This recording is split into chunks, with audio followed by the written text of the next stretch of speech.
सभी बड़ों को मेरा पहलाग और छोटों को ढेर सारा प्यार। आप सभी लोगों का स्वागत है पुष्पा मेहरा व्लॉग्स में। तो व्लॉग की शुरुआत मैं कर रही हूँ 3:30 बजे से। तो कल की तरह आज भी 3:30 बजे है। तैयार होते होते टाइम हो ही जाता है वैसा। और कल था होली का पहला दिन, तो आप लोगों ने मेरा कल का व्लॉग देखा ही होगा कि कल हमने कितनी मस्ती की, होली के गीत गाए, डांस, मस्ती मजाक, खूब फन किया। तो ये होली के दिनों में ही हमें थोड़ा सा मौज मस्ती के लिए मिलता है और अच्छा लगता है, सब लोग एक साथ मिलते हैं। तो आज है होली का दूसरा दिन। तो आज की जो होली है ना वो है भट्ट मैडम के वहाँ पे। तो भट्ट मैडम के वहाँ पे आज की होली है। आप सब लोग भी व्लॉग में बने रहिएगा और देखिएगा कि कल की तरह आज भी खूब मस्ती होने वाली है, खूब धमाल होने वाला है। और व्लॉग में बने रहिएगा आगे देखने के लिए। अगर आपको मेरा व्लॉग पसंद आएगा तो प्लीज़ लाइक, शेयर, सब्सक्राइब। और फिर लेट किस बात की, तो चलते हैं फटाफट से और मिलते हैं वहीं पे होली में। Happy Holi, happy Holi. आगे साड़ी चलो। तो अभी हम लोग यहाँ पे सभी मिल गए हैं इकट्ठे और अभी चलते हैं होली में। और बाकी सब चले गए? हाँ, सब चले गए। तो हम लोग डेली लेट लतीफ़े वाले पार्टी हैं, तो मिलते हैं होली में।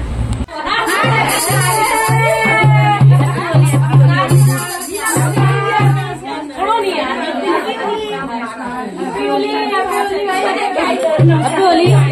Happy Holi, happy Holi.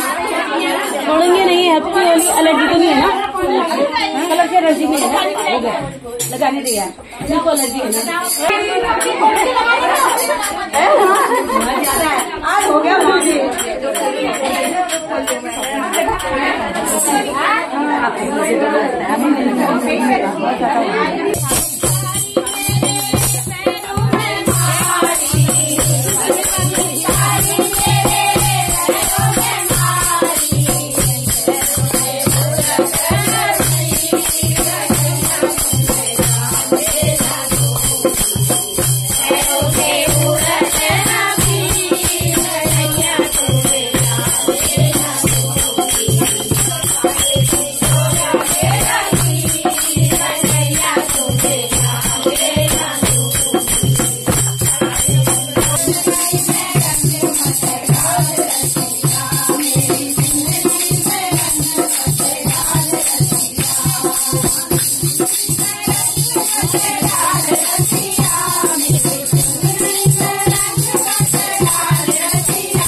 अभी यहाँ पे देवर जो है थक चुका है, तो अभी चल रहा है ब्रेक, थोड़ा एनर्जी ड्रिंक, चाय और भुजिया चिप्स।